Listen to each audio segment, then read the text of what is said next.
Hello friends, welcome to Bihar academy. मैं मोहम्मद तकबीर आलम स्वागत करता हूं बिहार एकेडमी में। साथियों, आज हम लोग एक ऐसा टॉपिक लिए हैं जो अलग अलग विषय का जो जनक को जानने की कोशिश करेंगे।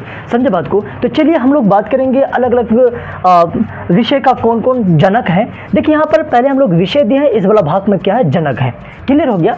जैसे इतिहास का है ना, इतिहास का जनक कौन है, यानी इतिहास का पिता कौन है, तो ये याद रखेगा, इतिहास के पिता हेरोडोटस को कहा गया। किसे कहा गया? इतिहास के पिता हेरोडोटस को कहा गया। इसी तरह राजनीति शास्त्र या राजनीति विज्ञान भी बोलते हैं हम लोग। राजनीति विज्ञान का जो पिता है ना, उसे हम लोग अरस्तु बोलते हैं। कौन है इसका पिता? अरस्तु है। उसी तरह जो है ना, अब भूगोल का जो है जनक कौन है? भूगोल का जनक हिकेटियस को हम लोग क्या करते हैं, भूगोल का जनक मानते हैं। समझे बात को? ये याद रखेगा। अगला क्या है? इकोनॉमिक्स यानी अर्थशास्त्र का जनक कौन है? तो ये याद रखिएगा, अर्थशास्त्र का जो जनक है ना, एडम स्मिथ है। कौन है अर्थशास्त्र का जनक? Adam Smith. क्लियर हो गया ना? चलिए अगला पॉइंट पर बात करते हैं। अगला क्या है? जीव विज्ञान है ना, जीव विज्ञान का अरस्तु है। कौन है जीव विज्ञान का?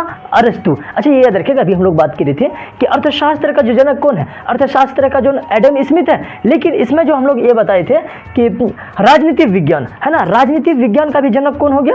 अरस्तु हो गया। क्लियर हो गया ना? यानी राजनीतिक विज्ञान का भी और जीव विज्ञान का भी जनक कौन है, ये याद रखिएगा, अरस्तु हो गया। अगला क्या है? यानी रसायन शास्त्र का जो जनक है ना, एंटोनी लेवोजियर जो है ना, रसायन शास्त्र के जनक है। समझे बात को? चलिए इसी तरह देखिए, भौतिक का जनक कौन हो गया? तो ये याद रखिएगा, भौतिक का जनक है ना, सर आइजक न्यूटन है। कौन है भौतिक का जनक? Sir Isaac Newton. Clear? Hindi का देखिएगा, हिंदी का जो जनक है ना, भारतेंदु हरिश्चंद्र। हिंदी का जनक भारतेंदु हरिश्चंद्र। क्लियर रूप से समझ में आते हैं? अगला क्या है? इंग्लिश। अच्छा, इंग्लिश का जनक किसे कहा गया है? इंग्लिश का जनक जियोफ्री चौसर है। इंग्लिश का जनक कौन है? जियोफ्री चौसर। इसी तरह देखिए, संस्कृत। अच्छा, संस्कृत का जनक जो है ना, पाणिनि को संस्कृत का जनक माना गया। किसे माना गया? पाणिनि को संस्कृत का जनक।